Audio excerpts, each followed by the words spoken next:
요한 일서는 사도 요한이 기록을 해준 서신으로 저희들이 알고 있습니다. 사도 요한은 신약 성경에 상당히 많은 부분을 기록해 주셨는데요. 여러분들이 너무나 잘 아는 대로 요한 복음을 사도 요한이 기록하셨고, 짧은 편지이지만 요한 1서, 요한 2서, 요한 3서까지 기록을 해주셨고, 더군다나 우리가 아는 대로 요한 계시록이라고 하는 신약 성경의 맨 마지막 책도 바로 요한 사도가 기록을 해주셨습니다. 신약 성경의 여러 저자 중에 굉장히 중요한 부분을 차지한 저자라고 저희들이 말할 수 있겠죠. 다른 복음서에 비교했을 때 요한복음은 좀 독특하기 때문에 마태, 마가, 누가 복음을 공관복음, 같은 관점에서 쓴 복음이다라고 이렇게 부르는 반면 요한복음은 좀 색다르게 이해를 하고 또 바라보게 됩니다. 요한 1, 2, 3서도 그렇고요. 계시록은 물론 그렇고요. 요한 사도의 그 문체를 보면 문법이나 어떤 단어 사용은 굉장히 좀 단순한 반면에 굉장히 문학적으로 기술이 뛰어난 사람이었다라는 것을 볼 수가 있고, 그리고 상징성이 굉장히 대단합니다. 그러니까 여러 가지 중요한 단어들을 가지고 그 단어들 속에 많은 의미를 함축해서 한마디 한마디를 던질 때마다 그 말 속에 담겨져 있는 내용이 굉장히 풍성하게 이렇게 열릴 수 있는 그러한 형태의 언어를 사용하고 있다라고 말할 수 있어요. 성경을 연구하는 분들 중에 요한 사도를 연구하는 거 굉장히 좋아하는 분들이 많은데요. 특별히 요한의 글들은 멋지고 아름답고 영적으로 굉장히 풍성하다라고 말씀할 수 있을 겁니다. 저희는 이제 요한 일서를 묵상을 합니다. 지난 금요일에도 제가 잠깐 말씀을 드렸는데 요한 일서를 보면 굉장히 중요한 두 개의 주제가 등장을 하는데, 하나는 진리라고 하는 주제이고요. 또 하나는 사랑이라고 하는 주제입니다.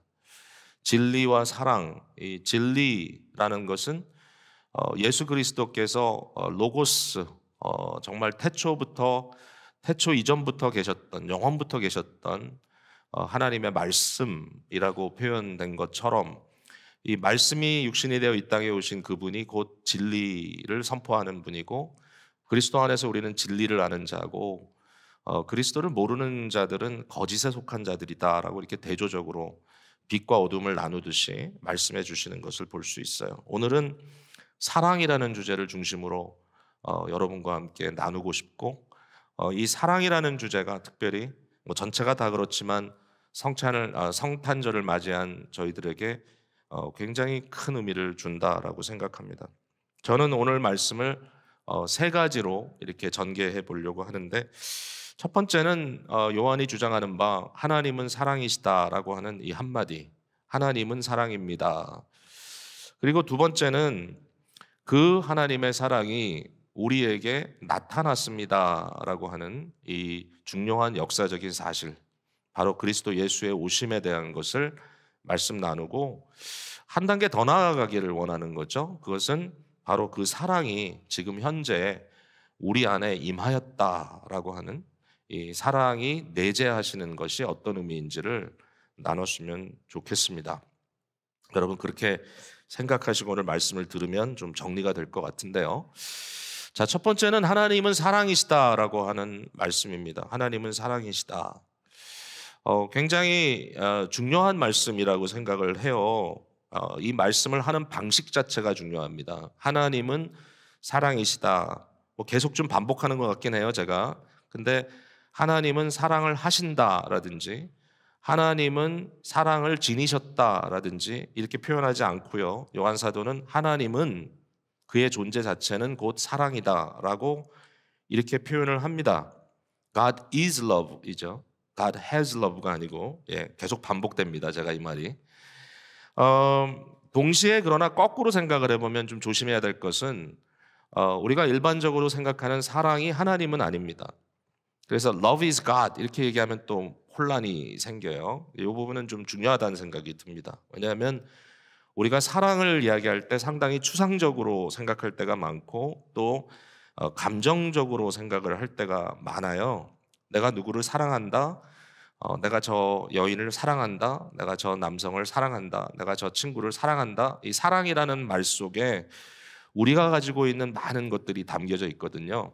그러니까 갑자기 우리가 그 사랑 자체가 하나님이야 이렇게 얘기를 하면 잘못하면 우상 숭배를 하게 되겠죠. 사실 하나님은 내가 생각하는 그 사랑이 아닌데 내가 생각하는 사랑이 마치 신격인 것처럼 그것을 절대화시켰을 때 여러 가지 문제들이 생겨요. 사랑이라고 하는 이름으로 많은 범죄들이 일어납니다. 사랑이라는 이름으로. 뭐 예를 들면 인간관계 속에 집착 같은 것이 있을 수 있어요. 나는 사랑하기 때문에 이렇게 한다고 하지만 사실 들여다보면 그것은 사랑이라기보다는 집착이고 이런 집착 때문에 상대를 괴롭게 하고 심지어는 스토킹하고 아주 하지 말아야 될 그런 짓들을 하는 경우들을 볼 수가 있어요. 여러분 조국에 나라를 사랑한다라는 이름으로 전쟁을 일으키고 상대를 파괴하는 경우도 있습니다. 물론 정당하게 우리가 자기 방어를 해야 될 전쟁을 할 때도 있겠죠. 그러나 그것보다 그냥 어떤 국가의 전체적인 요청에 의해서 굉장히 부도덕한 전쟁을 일으키는 경우도 있다는 걸 우리가 지금도 목격하고 있잖아요. 그러면서 끊임없이 국가 사랑, 나라 사랑을 외치고 있는 거죠. 여러분 사랑이라는 이름으로 많은 성적인 범죄들이 벌어집니다. 여러 형태의 범죄가 있을 겁니다. 자, 그러면 그분들에게 당신 왜 그렇게 하느냐? 그러면 사랑하기 때문에라고 한마디로 다 정당화시켜 버리려고 한다는 거죠. 근데 그게 아니에요. 그래서 너무 중요해요, 이 말씀이. 하나님은 사랑이시다. 이것은 뭐냐면 하나님을 보면 사랑이 보이고 사랑을 사실 알고 싶다면 하나님을 먼저 봐야 된다라는 거예요. 하나님이 곧 사랑이에요. 여러분 문화마다 사랑에 대한 이해가 좀 다른 것 같아요. 현대 서구적 문화에서는 사랑 그러면 굉장히 감정적이고요. 표현이 굉장히 풍성합니다. 뭐 끊임없이 I love you, I love you를 외치고 그냥 밖에서도 막 키스하고 사랑을 표현하고 포옹하고 이제 이런 것들이 굉장히 서구적인 현대적인 그러한 사랑의 문화라면 동양적인 사랑의 표현은 좀 달랐어요. 예전부터. 동양적인 표현은 사실은 표현되기보다 사랑은 이렇게 드러내기보다는 마음에 지켜진다라고 생각을 많이 하셔요. 우리 어르신들은 사랑한다는 말 하는 건 너무 힘들어 하셨어요. 제가 우리 아버지께 사랑한다라는 말을 처음 들은 것은 저희 아버지가 환갑이 지난 이후셨어요. 그전에는 왜 그러셨는지 사랑이라는 얘기를 못 하셨어요. 그 이후에는 좀 약해지셨는지 사랑이란 말씀을 하시기 시작했어요. 마음에 사랑이 없었나요? 있었죠. 마음 깊이 그 사랑이 지켜졌고요. 제가 어려서 몰랐는데 나중에 알게 되니까 그 사랑이 정말 진하더라고요. 우리 좀 동양적인 개념에서 사랑은 사실은 신실함 또는 충성된 모습으로 나타납니다. 네가 나를 사랑한다고 하는데 그것도 못해? 뭐 이런 말 하잖아요.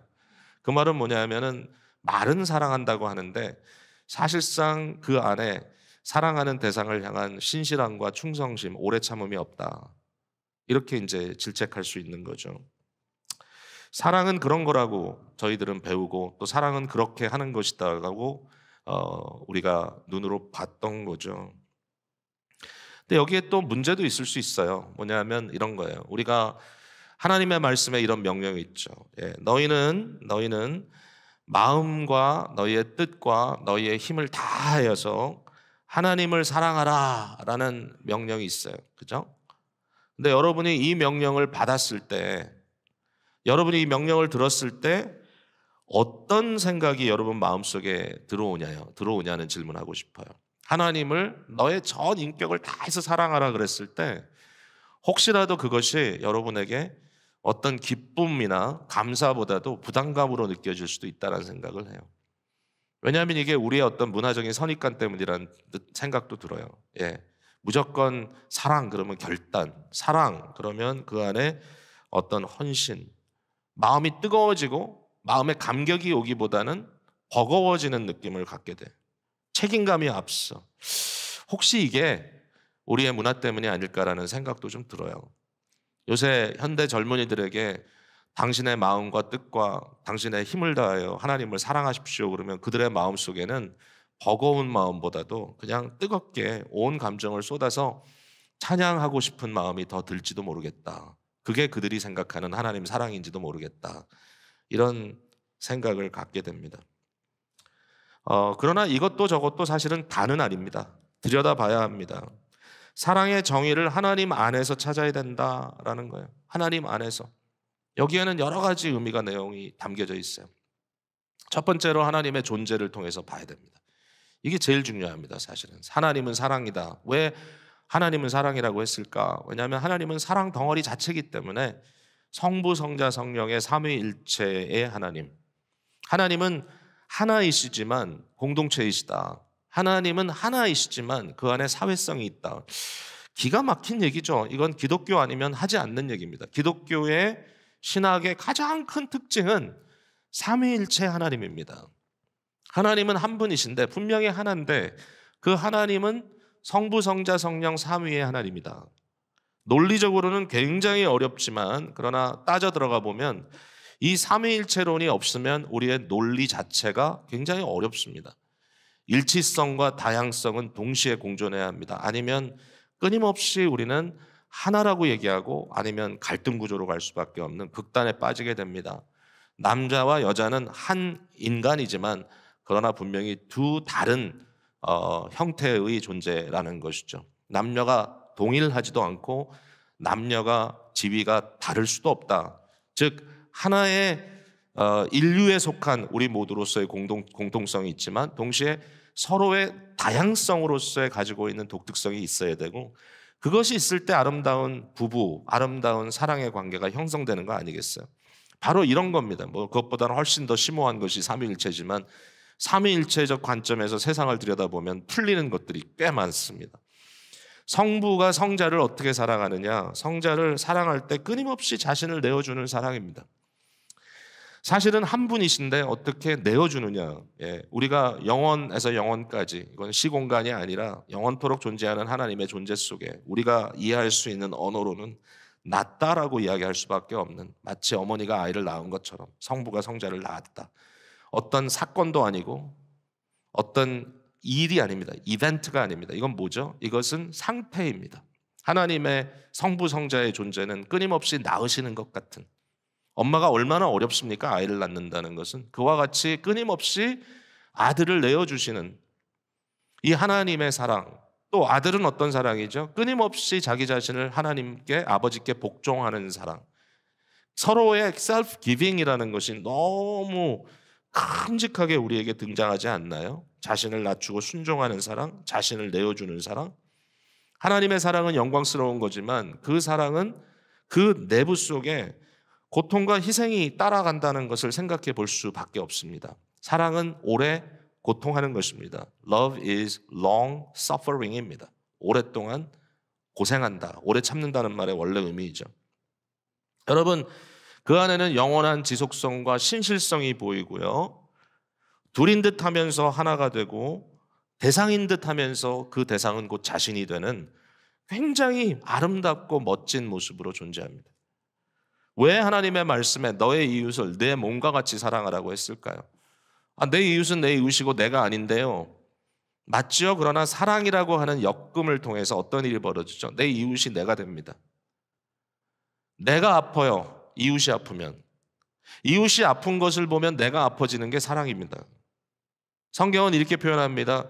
너의 손가락이 아프면 너의 온몸이 아프지 않겠는가? 여러분 그렇죠? 그건 내 손가락이 아픈 거니까 나랑은 상관없어라고 하는 사람이 세상에 어디 있습니까? 손가락이 꽁꽁 이거를 메고 다니면요 온몸이 아파요. 불편해요. 힘들어요. 여러분 아시잖아요. 다 겪어봐서. 그게 사랑이라는 거죠. 부모들이 가끔 자녀들에 대해서 깨물어서 아프지 않은 손가락이 어디 있느냐. 좋은 일러스트레이션입니다. 아이 하나하나는 나의 분신과 같다. 그래서 그들이 아프면 나도 아프다. 이게 사랑이죠. 그 사랑이 어디에서 등장한다고요? 삼위일체 하나님의 사랑 속에 등장합니다. 근데 이것이 그냥 희생, 아픔 정도가 아니라요. 하나님의 사랑은 터질 듯한 기쁨과 엄청난 감동으로 솟아납니다. 그래서 하나님의 삼위일체적 존재를 C.S. 루이스라고 하는 지성인은 이것을 하나의 드라마라고 봤습니다. 드라마. 끊임없이 진행되는 드라마. 여러분, 드라마는 스토리잖아요. 스토리 쫙. 삼위일체 하나님을 보면 삼위일체 하나님의 이 사랑의 드라마가 펼쳐지는 것 같은 이 역동성, 이것을 또 춤이라고도 표현했죠. 댄스라고도. 왜냐하면 삼위일체 하나님 자체가 너무너무 다이나믹하고 그것은 엄청나게 드라마틱한 역동적인 그림이기 때문입니다. 여러분, 사랑은 인격적이고 사랑은 도덕적이고 아울러 사랑은 축전적입니다. 사랑은 넘칩니다. 사랑은 끌어납니다. 사랑은 위대합니다. 사랑에는 힘이 있습니다. 이러한 사랑을 저희도 경험하고 있습니다. 인간이기 때문에 일단 하나님께 받았습니다. 자, 그럼 이 사랑이 역사 속에 나타났다는 말은 무슨 말일까? 역사 속에 나타났다. 오늘 본문 9절 10절에 이렇게 써 있어요. 하나님의 사랑이 우리에게 이렇게 나타난 바 되었으니, 나타난 사랑이죠. 하나님이 자기의 독생자를 세상에 보내심은 그로 말미암아 우리를 살리려 하십니다. 사랑이 여기 있으니 우리가 하나님을 사랑한 것이 아니요 하나님이 우리를 사랑하사 우리 죄를 속하기 위하여 화목제물로 그 아들을 보내셨음이니라. 보냈다라는 것입니다. 아들을 보냈다. 다시 말씀드리지만 사랑은 속성상 넘쳐납니다. 하나님의 사랑도 삼위일체 하나님의 존재 안에 갇혀 있는 것이 아니라 그 다이나믹한 사랑이 흘러넘치기 시작합니다. 여러분 생각해 보세요. 하나님이 온 세상을 창조하셨습니다. 왜 창조하셨나요? 라고 하는 질문이 항상 어렵습니다. Why? 하나님이 세상을 왜 창조하셨을까요? 하나님이 지루해서 창조했을까요? 하나님이 뭔가가 필요해서 창조했을까요? 여러분, 그것은 하나님에 대한 오해예요. 오해. 우리가 하나님을 정의할 때, 하나님에 대해서 이해할 때 이렇게 얘기합니다. 하나님은 온전히 스스로 만족하신 분이다. 하나님은 스스로 충족하신 분이다. 하나님은 하나님 자신이 완벽하게 모든 것을 다 갖고 계시기 때문에 아무것도 필요로 하지 않으신다. 하나님은 self-satisfied, self-fulfilled. 하나님은 스스로 채워진 분이고 스스로 완성된 분이시기 때문에 하나님께 뭐가 필요하다라는 말은 정말 잘못된 말입니다. 하나님이 우리를 쓰실다 할지라도 그것은 하나님이 필요에 의해서 쓰신다고 생각하지 마시고요. 하나님이 우리와 함께 사역을 통한 교통으로 인도하셨다라고 하는 생각을 하셔야 됩니다. 굉장히 다른 마인드셋이 필요합니다. 하나님과 이야기할 때는. 여러분, 창조도요, 그러므로 하나님의 사랑의 넘침입니다. 그죠? 하나님이 모든 만물을 창조하신 것, 아름답게 지으신 것, 또 그것을 마치 삼위일체 하나님이 드라마인 것처럼 이 온 세상을 드라마틱한 역사로 풀어내신 것도 하나님의 사랑이죠. 하나님의 사랑, 넘치는 사랑. 여러분, 하나님의 섭리, 끊임없이 저와 여러분을 이끌어 가시고 인도하시는 것도 하나님의 사랑의 넘쳐남인데, 무엇보다도 이 하나님의 사랑의 넘쳐남의 절정, 이 클라이맥스가 뭐냐? 바로 성자께서 인간으로 이 세상에 등장하신 사건입니다. 여러분, 이 성탄절이라고 하는 것의 본질적인 의미를 우리가 상실해서는 안 되죠. 앞서 말씀드린 대로 우리가 세상의 어떠한 절기나 심지어는 이방의 어떤 그런 페스티벌을 기독교적인 의미로 테이크오버 한다는 것은 굉장히 좋은 것인데, 안타깝게도 요즘은 기독교적인 것들이 상업주의에 포세시오 당하는, 그죠? 테이크오버 당하는 것 같은 안타까움을 경험하게 되죠. 그것은 절대로 안 됩니다. 그러나 그런 것들이 너무나 많이 벌어지고 있다는 현실 속에 우리가 당황할 때가 있죠. 여러분, 그렇습니다. 오늘 저와 여러분은 정말 생각해야 됩니다. 성탄절은 뭐냐? 하나님의 사랑이 흘러넘쳐서 그의 아들 예수 그리스도께서 이 땅에 등장하신 놀라운 사건이다. 여러분, 상상이 좀 되지는 않습니다. 쉽게. 고대 신화에 들여다보면 신들이 인간 세상에 등장하는 경우들이 종종 나와요. 그런데 왜 신들이 인간 사회에 들어오느냐 하면요, 이 잘못된 신들이죠. 이들의 욕망을 충족시키기 위해서 세상에 들어옵니다. 이러한 이 거짓 신들은 이기적이고요, 굉장히 가학적입니다. 가학적이고 또 음침합니다.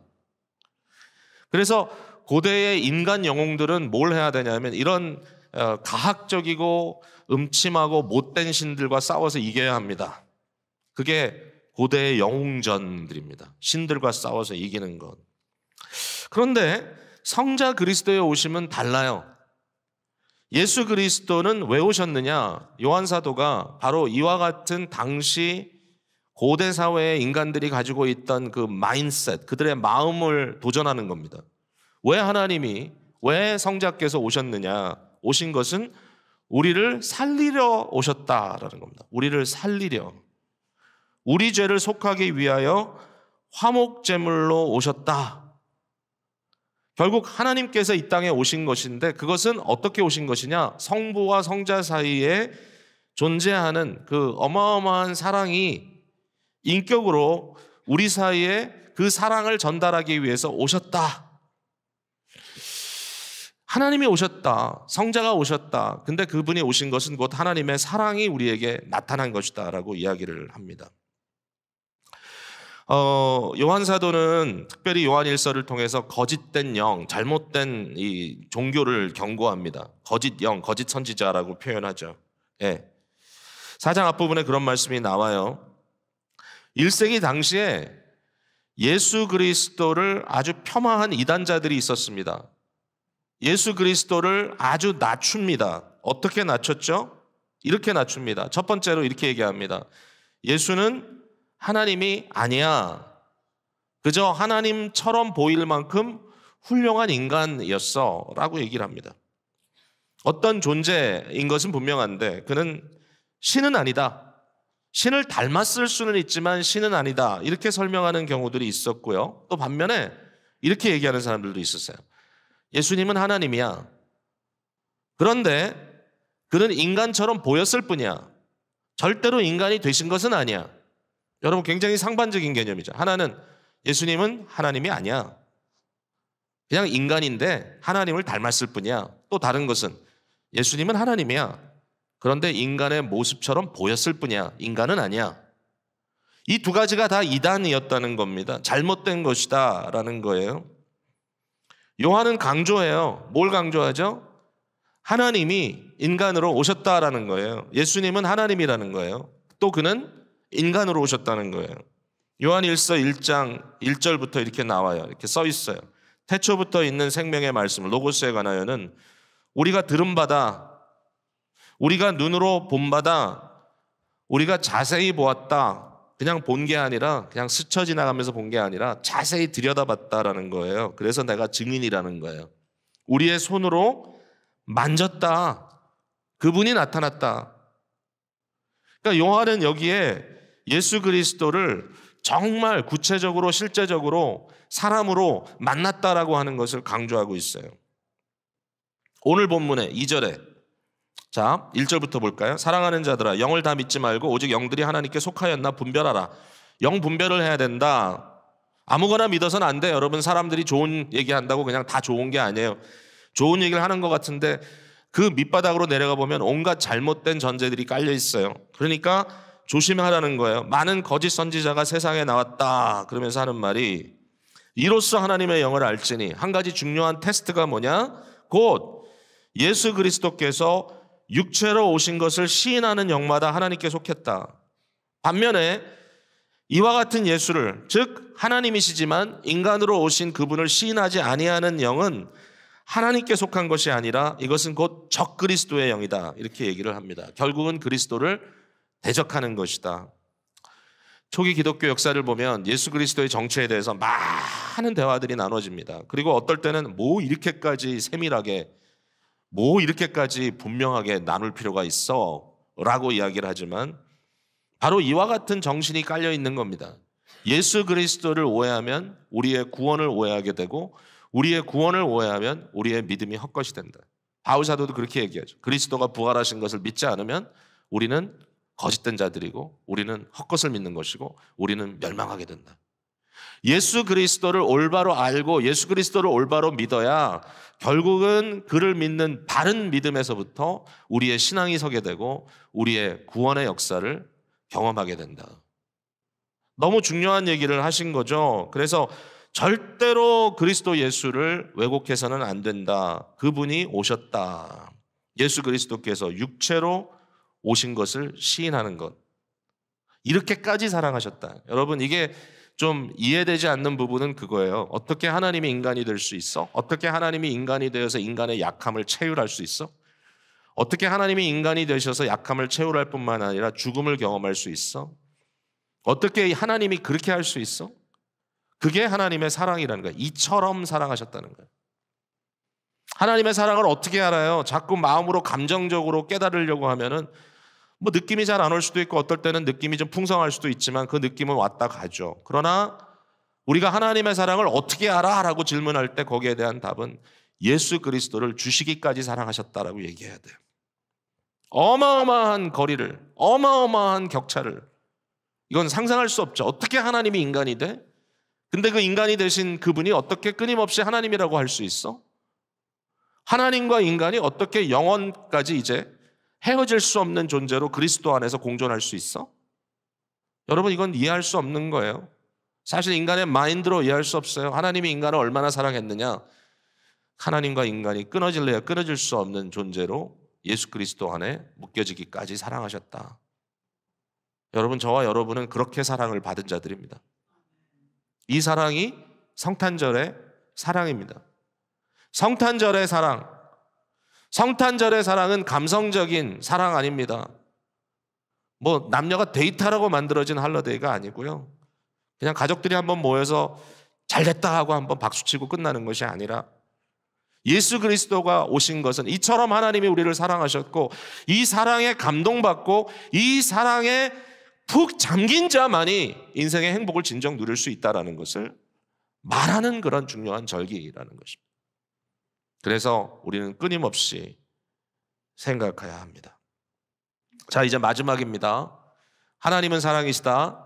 그 하나님이 그리스도의 오심을 통해서 나타나셨다. 세 번째는 뭐죠?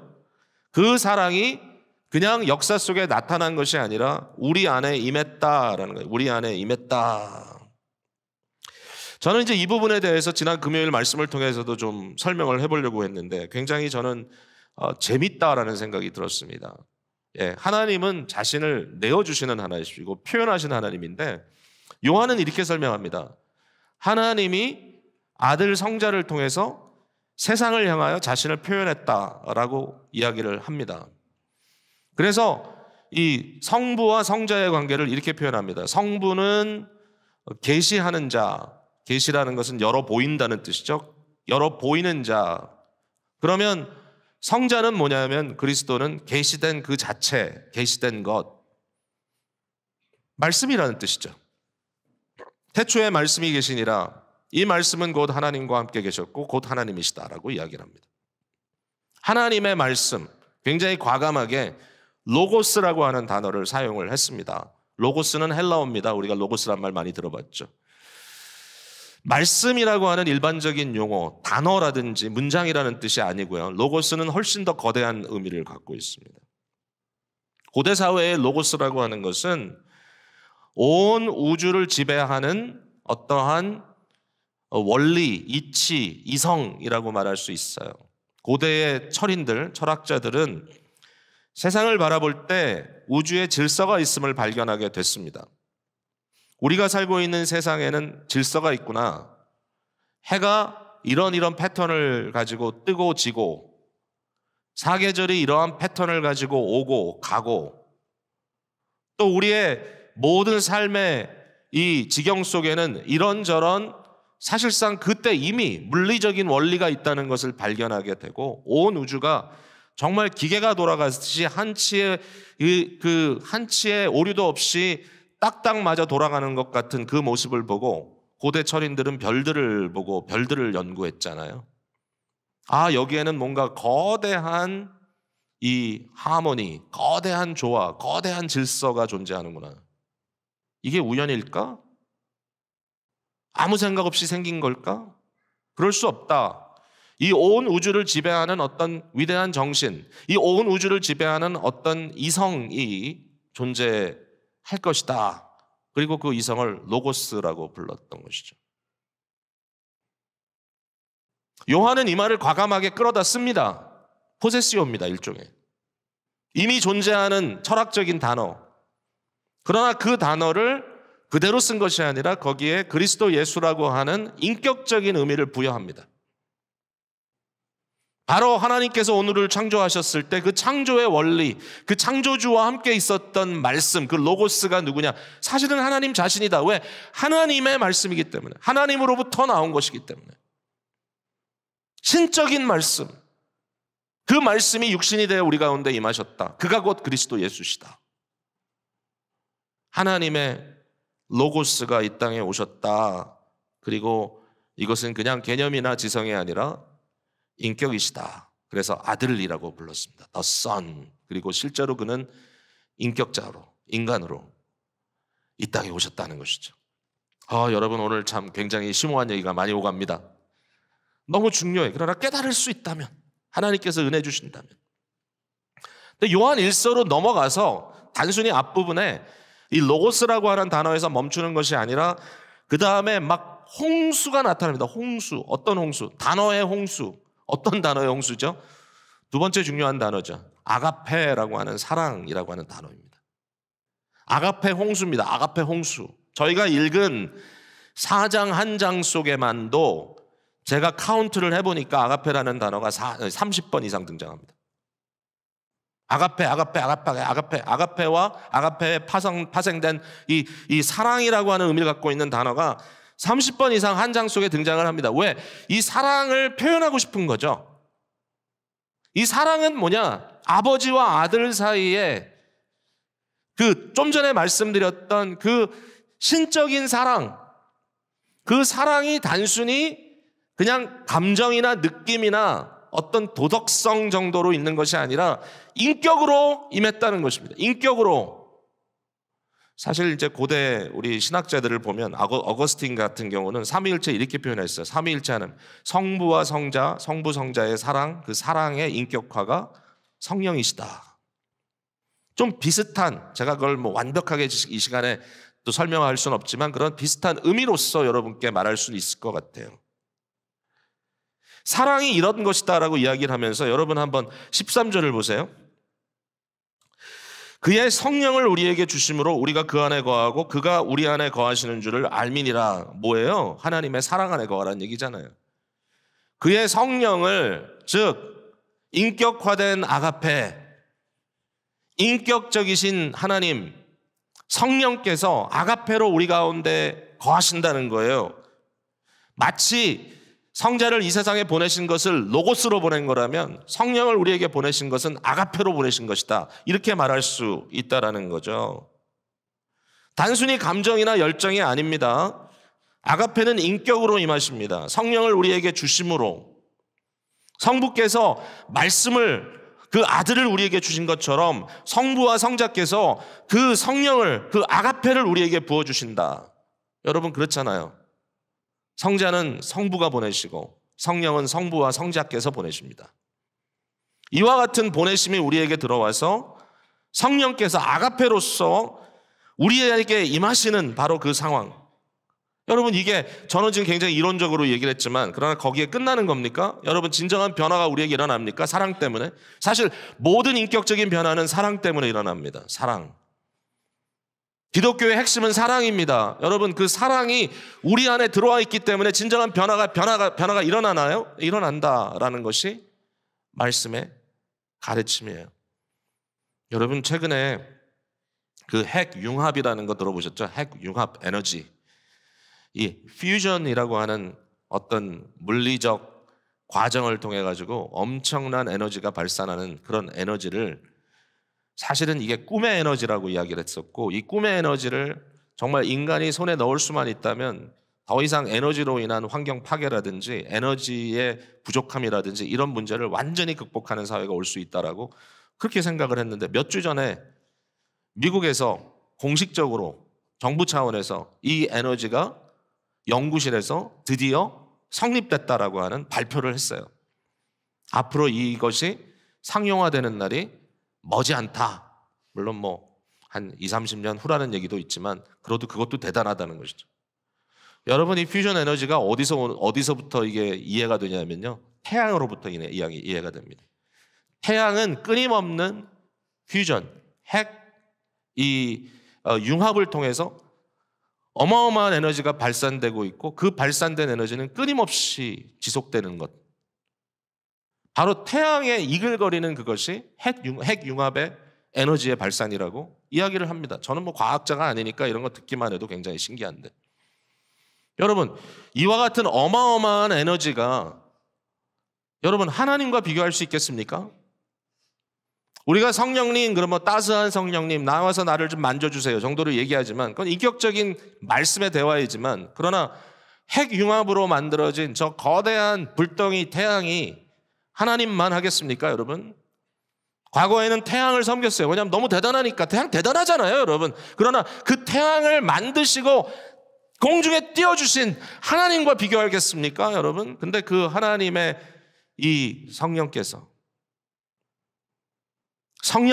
삼위일체 하나님의 보내신 바 되신 오시는 하나님, 성령님께서 우리 안에 계신다면, 이 안이라는 말은 한 개인일 수도 있고 공동체일 수도 있습니다. 우리 안에 계신다면, 여러분 한번 상상해 보세요. 잘 경험적으로 좀 이해가 안 되시면 무슨 상상입니까? 저는 이걸 상상하다가 그냥 너무 어마어마해서 깜짝 놀랐습니다. 마치 우리 속에 태양을 품은 것 같은, 이 거대한 태양의 핵융합 에너지를 품은 것 같은, 끊임없이 우리 속에 발산되는 이 사랑의 에너지가 성령의 내재하심이라면 어찌 우리가 그것을 아무것도 아닌 것처럼 이야기할 수 있을까? 요한은 내가 하나님을 알게 된 것은 그리스도를 통하여 알게 된 것이고, 내가 추상적으로 알던 하나님을 그리스도를 통하여 인격적으로 만났고, 그를 보았고, 또 그를 연구했고, 그를 들었고, 그를 만졌고, 결국은 그가 보내신 성경을 통하여 우리 속에 이글거리는 하나님의 존재를 경험했기 때문에, 적어도 요한은 이런 얘기를 합니다. 내가 지속적으로 죄를 지을 수 없더라. I cannot continue to sin. 내가 지속적으로 이 세상의 것을 사랑할 수 없더라. 세상의 것이 보암직하고 먹음직하고 나를 지혜롭게 할 만큼 탐스럽다 할지라도 내가 거기에 휘말릴 수 없겠더라. 세상은 강력한 힘을 가지고 나를 압제하고 나를 핍박하고 나를 죽이려 하고, 나를 끓는 솥에 던질 만큼 나를 어마어마하게 피해 입히고 나에게 아픔을 주려고 했지만, 그러나 이 세상보다, 세상에 있는 자보다 우리 안에 있는 그분이 훨씬 더 크시다. 내 안에 계신 그분이 세상에 있는 자보다 크다. 나는 그런 하나님을 품었다. 나는 그런 성령님이 내재 속에 내재하시는 삶을 살고 있다라고 이야기를 하는 거예요. 여러분, 우리 교회가 괜찮은 교회다 정도로 이야기하는 것 갖고 만족하지 마세요. 심지어는 그것도 좋아요. 감사해요. 누가 잘한 거 아니에요. 목회자가 칭찬받는다고 너무 감사한 일이에요. 그러나 그게 대단한 거 아니에요. 왜냐하면은 사실은 어떤 대단한 사람의 어떤 일들이 아니라, 이것은 하나님의 그리스도를 통하여 우리에게 오신 복음의 역사가 지금도 역사한다는 증거일 뿐이에요. 우리 속에 변화가 일어난다는 증거일 뿐이에요. 성령께서 계신다고 하는 증거일 뿐이에요. 여러분 속에 진정한 용서와 화해가 일어난다면, 내가 저 사람 이전에는 꼴배기도 싫었는데 지금 같이 앉아서 밥까지 먹네. 별거 아닌 것 같지만 인간들에겐 그게 엄청난 골짜기를 넘어가는 어려운 일이에요. 그것도 태양과 같은 성령의 끊임없는 폭발적인 사랑을 품은 저와 여러분에게 왜 가능하지 않겠습니까? 왜 가능하지 않겠습니까? 어떻게 사랑을 하지 않을 수 있느냐? 자, 이제 말씀을 맺습니다. 사실 요한은요 굉장히 구체적이에요. 어떤 얘기를 하냐면은, 눈에 보이는 형제를 사랑하지 않으면서 어떻게 눈에 보이지 않는 하나님을 사랑한다고 하느냐? 거짓말이다. 눈에 보이는 형제, 여러분, 눈에 보이는 것과 눈에 보이지 않는 것의 차이는 뭔지 아시죠? 눈에 보이지 않는 것은 굉장히 아주 이상적입니다. 하나님을 내가 사랑할 수 있어. 왜? 하나님은 내게 아무런 부담이 되지 않잖아. 눈에 보이는 형제는 너무 부담스러워요. 여러분, 최근에도 저 개인적으로 아는 친구 하나가 이제 자기가 이제 할머니가 된다고 너무 좋아하더라고. 할머니가 된다. 제가 속으로 그랬어요. 돼봐라. 힘들 거다. 그러면서 이제 육아의 책임을 맡게 됐다고 자기가 막 그러면서 막 가슴이 풀어가지고 막 너무너무 막 기대가 된다. 근데 여러분, 추상적인 손주와 눈에 보이는 손주는 다르죠. 네, 추상적인 손주는 그냥 솜처럼 부드럽고 아름답지만 눈에 보이는 손주는 어떻죠? 기저귀 갈아줘야 되고 밤에 치근거리고 밤잠 못 자게 하고 가끔 아프기도 하고 먹여야 되고 일이 너무 많아요. 근데 그 얘기예요. 눈에 보이는 손주를 사랑하지 않으면서 눈에 보이지 않는 손주를 사랑한다고 하는 것은 거짓말이다. 사실은 눈에 보이는 형제를 사랑하지 않으면서 눈에 보이지 않는 하나님을 내가 사랑한다. 주의 이름으로 사랑합니다. 진짜?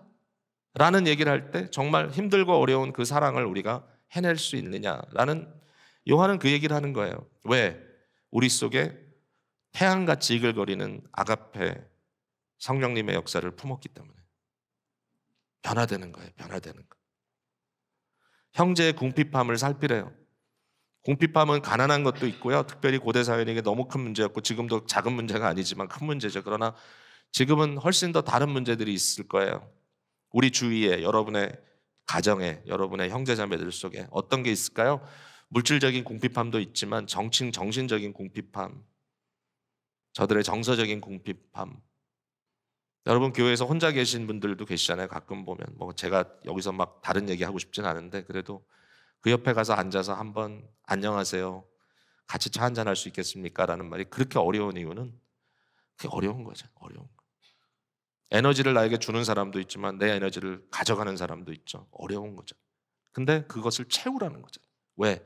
내 안에 끊임없이 솟아나는 성령 에너지가 계시기 때문에 하라는 거죠. 어떻게 그렇게 끊임없이 할 수 있습니까?